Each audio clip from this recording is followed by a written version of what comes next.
Hi all, எப்படி இருக்கீங்க? So என்னோட டாபிக், நான் வெயிட் லாஸ் பண்ணுறேன்.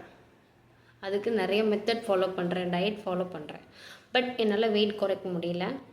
வெயிட் மெயின்டைன் ஆகுது, அப்படி இல்லைனா வெயிட் இன்க்ரீஸ் ஆகுது. ஸோ நீங்கள் காமனாக என்ன மிஸ்டேக்ஸ் பண்ணுறீங்க அப்படின்றத நான் சொல்கிறேன். இதெல்லாம் நீங்கள் பண்ணுறீங்களா அப்படின்னு நோட் பண்ணிட்டு எனக்கு அப்டேட் பண்ணுங்கள். ஸோ அதை நீங்கள் எப்படி சேஞ்ச் பண்ணால் உங்களோட வெயிட் லாஸ் ப்ராசஸ் ஈஸியாக இருக்கும் அப்படின்றதையும் நான் சொல்கிறேன். ஃபஸ்ட்டு காமனாக பண்ணக்கூடிய மிஸ்டேக் அப்படின்னு பார்த்தீங்கன்னா, நம்ம என்ன பண்ணுவோம், மேக்ஸிமம் நம்மளோட மார்னிங் பிரேக்ஃபாஸ்ட்டை ஸ்கிப் பண்ணுவோம். அப்படி இல்லைன்னா அதோட அளவை கம்மி பண்ணுவோம். ஸோ இதெல்லாம் பண்ணும்போது என்ன ஆகும் அப்படின்னா, நமக்கு காமனாக நிறைய ஹெல்த்தில் சேலஞ்சஸ் வரும். ஏன் அப்படின்னா, ஃபஸ்ட்டு பாடி வந்து டயர்ட் ஆகிடும். ஸோ உங்களோட பாடி வந்து வீக் ஆகிடும். அப்போ பாடி டயர்டாகி வீக் ஆகிடுச்சினாலே நெக்ஸ்ட்டு என்ன ஆகும், உங்களால் உங்களோட ஒர்க்லேயோ இல்லை உங்களை ஸ்டடீஸ்லேயோ கான்சன்ட்ரேஷன் பண்ண முடியாது. ஏன் அப்படின்னா உங்களுக்கு எனர்ஜி கிடைக்கல.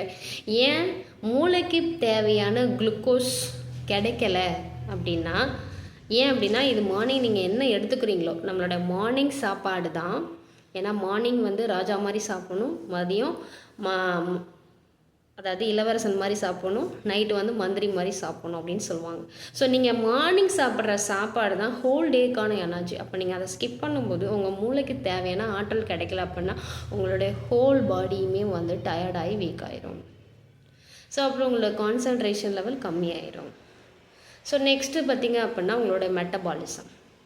ஸோ மெட்டபாலிசம்னா நீங்கள் சாப்பிட்ற சாப்பாடு ஆற்றலாக கன்வெர்ட் ஆகணும். நீங்கள் சாப்பிடவே இல்லை அப்படின்னா அது ஆற்றலாக கன்வெர்ட் ஆகாது.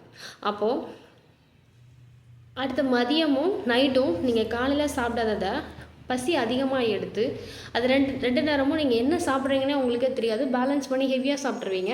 ஸோ அதனால் உங்களோட வெயிட் அப்படியே தான் இருக்கும், இல்லை இன்க்ரீஸ் ஆகும். ஸோ இது காமன்.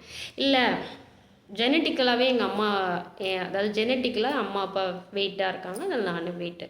ஸோ அது வந்து 30% மட்டும்தான், மிச்சம் 70% உங்கள் கையில் தான் இருக்குது. ஸோ இந்த மாதிரி நிறைய ஸ்ட்ரெஸ்ஃபுல் ஈட்டிங்லாம் பார்த்துருப்பீங்க, நிறைய மெடிக்கேஷன்ஸ் எடுக்கிறது, தூக்கம் இல்லாமல் இருக்கிறது. ஸோ இது எல்லாமே உங்களுடைய வெயிட்டை இன்க்ரீஸ் பண்ணுறதுக்கு தான் சப்போர்ட் பண்ணணும். அப்போ நான் எப்படி தான் வெயிட் குறைக்கிறது அப்படின்னா, எப்போவுமே நீங்கள் டயட் ஃபாலோ பண்ணுறீங்க வெயிட் குறைக்கிறதுக்கு அப்படின்னா, ஃபஸ்ட்டு உங்களுடைய டயட்டில் பேலன்ஸ் பண்ணி எடுக்கிறீங்களா அப்படின்றத நோட் பண்ணுங்கள். 3 நேரமும் நீங்கள் ஹெல்த்தியாக பேலன்ஸ் டயட் அப்படின்னா, ஒரு நாளைக்கு ஒரு வேளைக்கு ஒரு மனுஷனுக்கு தலையிலேருந்து கால் நகம் வரைக்கும் ஊட்டச்சத்து அப்படிங்கிறது ரொம்ப முக்கியம். இது எல்லாமே அடங்கின மாதிரி தான் உங்களோட டயட் இருக்கணும். அப்போ தான் உங்களோட வெயிட் லாஸ் ப்ராசஸ்க்கு உங்களுக்கு சப்போர்ட் பண்ணி கொடுக்கும். உங்களோட மெட்டபாலிசம் இன்க்ரீஸ் ஆகிற மாதிரி இருக்கணும் உங்களோட டயட்டு.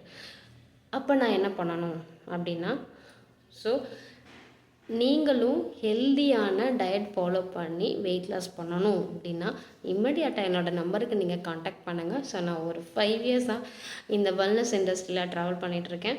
ஸோ நான் உங்களுக்கு தெளிவாக கைட் பண்ணி சப்போர்ட் பண்ணி உங்களுடைய வெயிட் லாஸ் ப்ராசஸ்க்கு சப்போர்ட் பண்ணி கொடுக்குறேன். தேங்க்யூ.